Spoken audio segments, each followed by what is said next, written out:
There are two things that are required if you would like to recover from toxic shame. So if you frequently feel shame, really a feeling of sort of pervasively, I'm not okay, pervasively, there's something wrong with me, that feeling probably developed fairly early in your life on shame and your negative core beliefs, because they tend to go together. But if you want to recover from shame, there really are two things that need to happen. And unfortunately, when you feel ashamed of something, it is very hard sometimes to do these. So let's talk about it. So the first one that I want to talk about is that to recover from shame, it is necessary to talk about it with somebody else. And that's why I said that this can be very hard for somebody who feels ashamed. Of course, when we feel ashamed of something, we want to hide it from others. We don't want others to see it. But paradoxically, recovery depends on our exposing that shameful part of ourselves, the shameful memory, whatever it is, because if we can do that in a safe environment, right, that's key. But if we can do that in a safe environment and get the feedback like, wow, I've felt that way too, or that happened to me too, or I know someone else who that happened to and it wasn't your fault. So very often groups like 12-step groups can be extremely helpful for people. Therapy groups, sharing circles, which are around a common issue, right? These types of groups can be so powerful because not only do you get to share, but you get to see and observe and talk to people who've been through something similar to you. And that is one of the key things that lowers shame, because you might look at somebody and think, wow, they're a really cool person. They're really neat. I like that person a lot. And then you find out, wow, that same thing happened to them, or they're going through the same thing now. And you realize, wow, it wasn't their fault. And it's that kind of reflection in relationship which really, really helps us begin to let go of a feeling that it was our fault, that it's something about us. Now, I know our society talks a lot about the negatives of social media, right? There certainly are some. But one of the real positives that I'm seeing is that people are sharing about some of these types of experiences that do cause people to feel shame, even though I wish that didn't happen, right?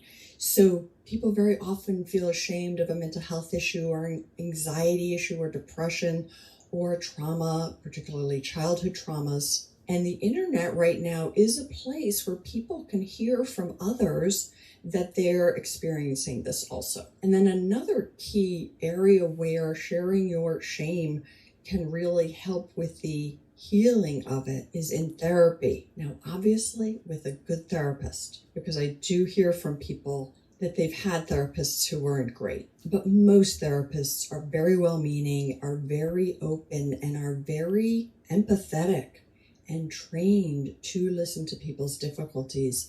And if that is that's probably the most private environment to begin to speak about something that you're ashamed of.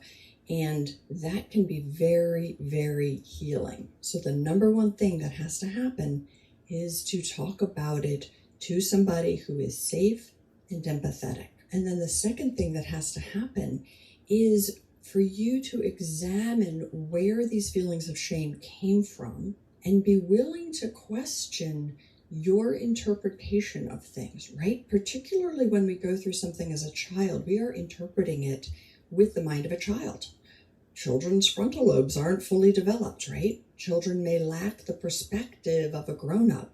And so children will interpret things sort of in an egocentric way, not saying that they're selfish at all, but kind of like, I caused this. That's a very common feeling of a child, is that they're at the center of it and they caused it. And if they end up with caregivers or parents or people who reinforce that, like, yeah, you caused this problem, right?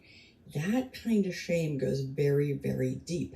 So recovery is beginning to look at this and being willing to question your version of things, because you may have lived with this version of something for decades, right? I might talk to people in their 60s and 70s who are finally beginning to do some of the healing work, and I still think they can. They absolutely can. But they've been living with that story and repeating that story and believing in that story, which has them as the criminal and the villain in the middle of it, or the lousy one, right?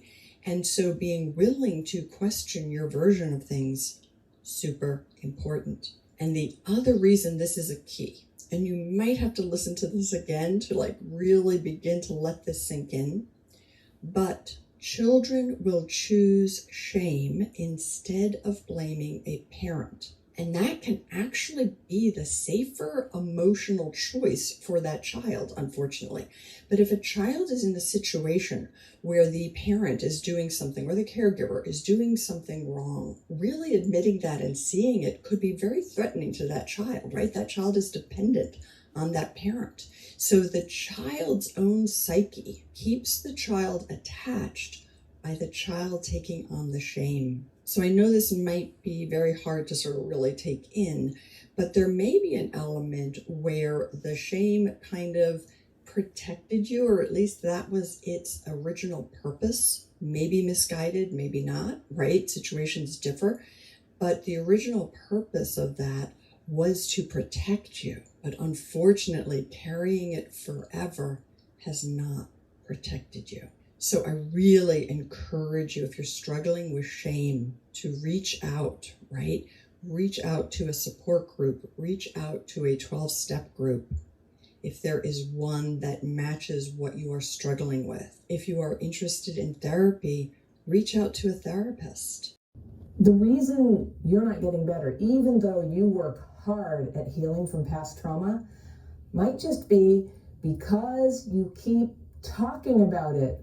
Your story. And I know you're not supposed to say that because, going and talking to somebody, it's like the standard thing that you're supposed to do about any kind of emotional struggle. And definitely what's recommended is talking about it if you grew up abused or neglected and it's causing you problems as an adult. Now, every time I say this, I get a few angry letters and then I get a whole bunch of thank you letters, because that's what I'm saying. You might consider not talking so much about your trauma. I teach people the radical idea that if you're struggling with PTSD from childhood and conventional approaches to treatment, including talk therapy, aren't helping you, you might want to try not talking so much about what happened to you and instead write about it. And then tell you some surprising reasons why you might want to consciously talk less about trauma and instead write more. Now, I'm personally someone who gets completely dysregulated when I talk openly about trauma from my past. My heart pounds, my face gets numb, I get clumsy and discombobulated. And it's not that I've never talked about it. I've struggled through the telling of this story many, many times. And maybe you've kept your story secret, but if you're like most people, you've told it. You've told it again and again and again. Telling someone what happened is an important process. And it's usually essential to healing, really, but talking and talking and talking about the past in therapists' offices, back when I used to do that, was not only not helping me, it was putting me in a worse state when I left that appointment than when I had walked in. And a lot of you had told me the same thing happened to you. Whatever you might have gained from therapy couldn't even happen because you'd go into such a stressed state inside that you couldn't really process what was being discussed or make any plans to do something or have an insight about how to make life better, right? It just becomes that talking like a vortex sucking you down.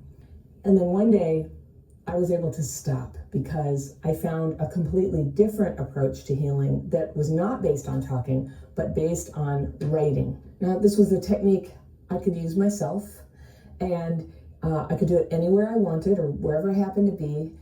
Now, if you're someone who can't talk about this stuff without getting triggered, you're probably like me and you still crave, you need someone to hear you, to understand. And you can have that by reading what you wrote. You write it and you read it, and for reasons of the way our brain is wired, you can bypass that trigger that sets off the dysregulation when you talk about past trauma. Now, I'm not saying that's 100% true for everybody. One emotion that a lot of people battle, even after they've removed themselves from toxic relationships, is shame. I want to talk about what we do wrong when we're trying to overcome shame, And I'm also going to give you tips on what you can do so that you can see an immediate change in how you handle shame and how you feel, even starting today. So let's get started.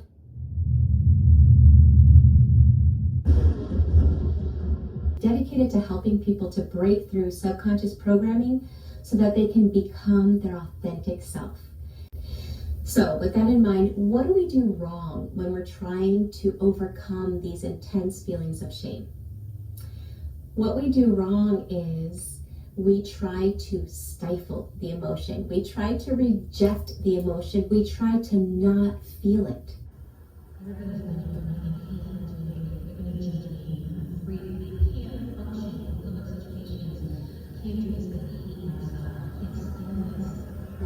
Look, I don't want to go in. I'm really scared. There's something wrong with me. They're going to see it. They're going to judge me. What are you doing here? God, you're going to ruin everything. Can you just can't do it? Leave? Stop. Go away. You're going to ruin everything. When we treat our shame like that, it only makes shame more powerful and more overwhelming for us. And if you think about it, it makes sense. When we reject it, it has more power. Okay, not only does it have more power, but without realizing it, we are treating ourselves exactly how the toxic person in our life treated us. Think about it for a moment. If you were made to feel bad as a child, right? You were made to feel hurt. Somebody hurt your feelings. And you bring that emotion to your parent.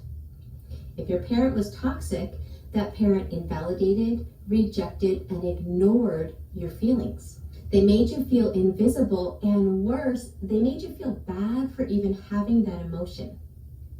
So when shame shows up in your life and you reject it and you deny it and you invalidate it and you don't even want to pay attention to it, without realizing it, you're treating yourself the way that toxic person treated you, right?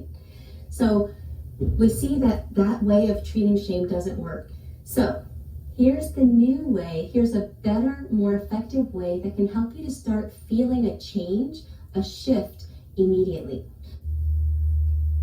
I can't do it. Hey, shame, I knew you were going to show up. It's okay. It's okay that you're here.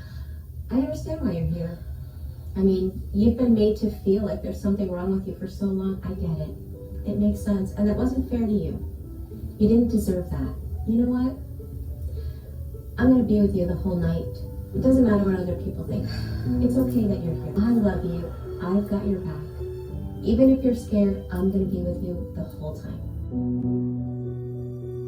Rather than hate our shame, we need to validate. Don't hate, validate. When we treat shame in this way, it dissipates, because what it really wants, what it's really needing, is validation. As children, you probably didn't get the validation you needed from your parents. If you were in a toxic relationship, for any feeling you felt, you didn't receive validation. Our emotions need validation, and I'm sure a lot of you understand that, because I bet you crave validation. The problem is that when we're craving validation, we're thinking that the only people that can give us that validation is somebody outside of ourselves.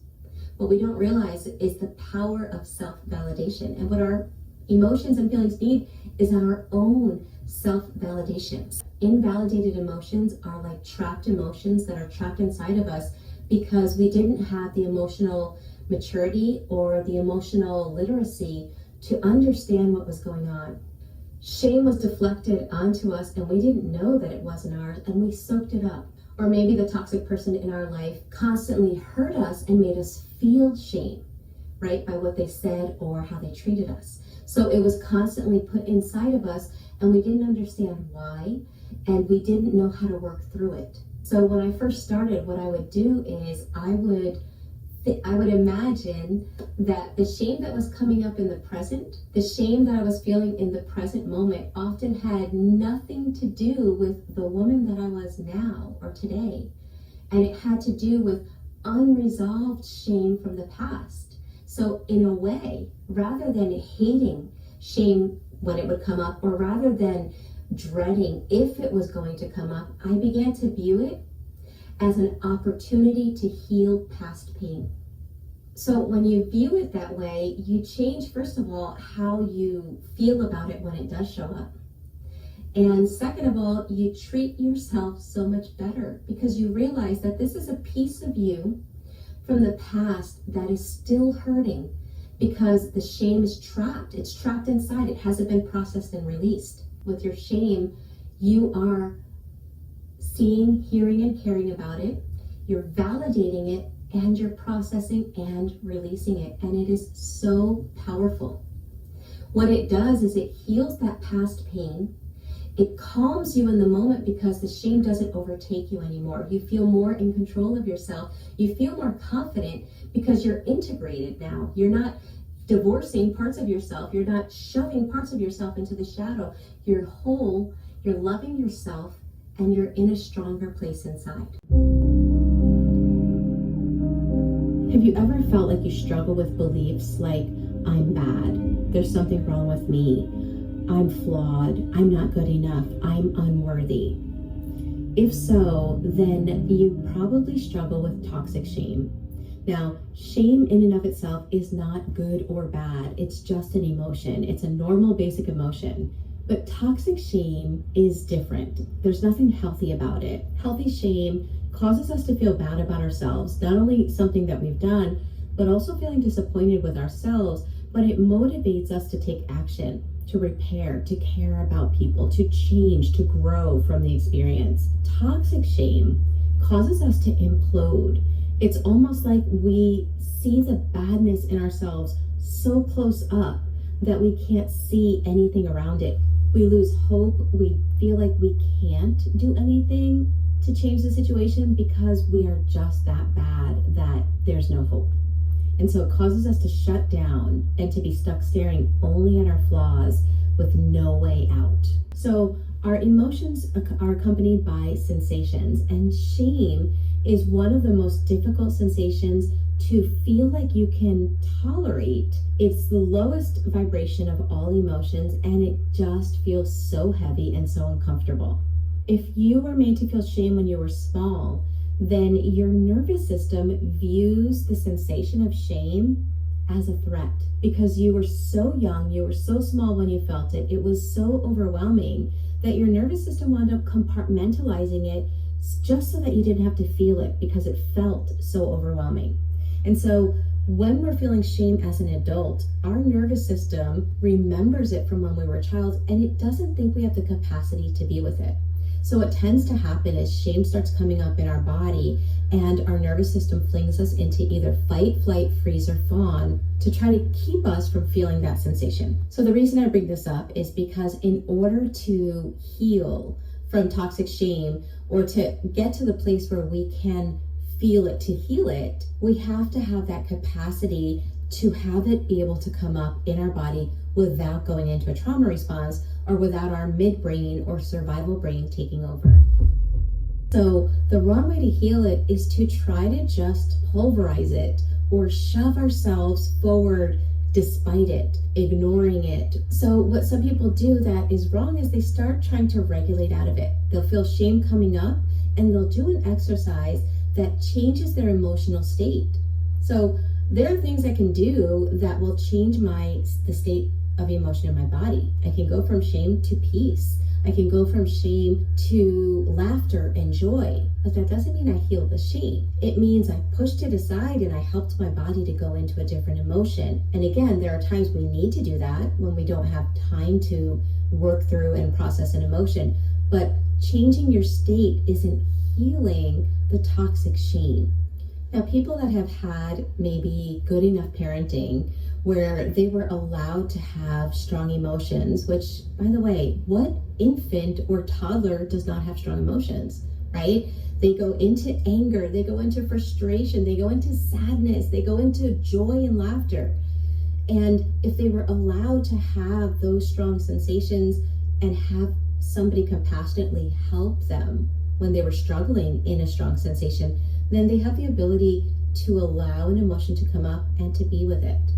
But if you grew up in an environment where emotions were either ignored, not talked about, where you weren't allowed to express what you were feeling, or you were bad if you expressed an emotion strongly, Well, we learn to stifle our emotions. We learn to do everything in our power to not feel them. And so when it comes to shame, people with good enough parenting can feel it, but people that have had a traumatized nervous system from traumatic childhood events, ranging from neglect to abuse, struggle to feel like they have the capacity to be with shame without getting flung into a trauma response. So people that had good enough parenting, to me, are kind of like this sparkling water bottle. Now, bear with me, this is all going to make sense, right? So there's a chemical reaction needed in order to have the nice fizz that comes with soda or sparkling water. It's the carbon dioxide that's put in the water, and then when the air hits it, you get that nice fizz. Well, I liken that nice fizz to somebody that has a nervous system with the capacity to handle emotion. So for example, get the nice fizz and there's no eruption. But if you were like myself and many others that did not have good enough parenting, where emotions were stifled or you were made to feel bad about emotions, so they would come up and then you'd have to shove them down, and no one ever helped you to handle your emotions, then you're kind of like this bottle with the chemicals all over the place. Shame starts coming up in the body and there's an eruption. Now, I have a towel beneath me, so all is well, but you get the point. What happens when you have a traumatized nervous system is when shame starts coming up, it comes up like an explosion, and then we're flung into a trauma response, and we will either fight, flight, freeze, or fawn. It's only because of what they did. They triggered me. It's their fault that this happened. Or we'll go into flight, where the shame is coming up, but we can't be with it because it'll explode, so we get busy. We try to outrun it. We try to be so busy that we don't even notice it. Or we'll freeze. Now we're dissociated, we're disconnected, or we'll fawn. We will freeze how we really feel, and we will show up. We will socially engage how somebody else wants us to be in order to not feel the shame that's coming up. But none of that helps us to heal shame. The first step, though, in order to be able to overcome and work through the toxic shame that's so deeply entrenched in our nervous system, is building the capacity to be with shame. But if you add it in small doses and you let it fizzle a little bit, it doesn't have that same response. Well, that's what we need to do with our body. Instead of letting shame come up like an explosion that dysregulates us, we want to learn how to allow little bits and moments of shame to come up in a way that shows our body that we aren't small children anymore. We're not infants that can't handle it. We're adults. We can handle shame in the body. But we have to teach our nervous system that, and it doesn't get taught with our mind. Our adult self learns cognitively and consciously with our mind. We can watch a video and get this. Our nervous system, our autonomic nervous system, learns through experiences, through sensations. The first tip is to always start with safety. Even though we want to build the capacity to be with shame, we don't want to just dive headfirst into shame and allow it to come up, because we're going to get that eruption effect. If we first allow our body to be in safety and it starts to come up, we have a resource to go back to. So safety is always what we start with. Tip number 2 is about consistency. So if we want to build resilience in our nervous system, it's not the one thing we learn to do. It's not even oftentimes about learning more things as much as it is mastering what we do know. So being able to be with shame, what you want to do is very much like when you go to the gym and you start off with 5-pound weights and then you increase and then you're up to 15, then you're up to 25. That's showing your capacity to be with stronger weights. Well, we want to do that with shame. We may not be able to stay with shame for a long time because we feel like it's going to erupt. But with time, the way you know that you're healing and really processing and working through shame is the length of time and intensity. So your first time bringing up shame might feel overwhelming and scary, and it might feel dysregulating. As you do it consistently, you'll notice, oh, I couldn't even be with shame for 10 seconds. Now I can literally sit with shame in my body for 5 minutes without checking out, without going into a trauma response, and I can actually be a witness to it. I don't become it. It doesn't flood me. I can now be a witness to it. I can be the adult, the compassionate, loving adult to this piece of me that is feeling bad, flawed, or unworthy. And the last tip that I'm going to give is to get support when needed.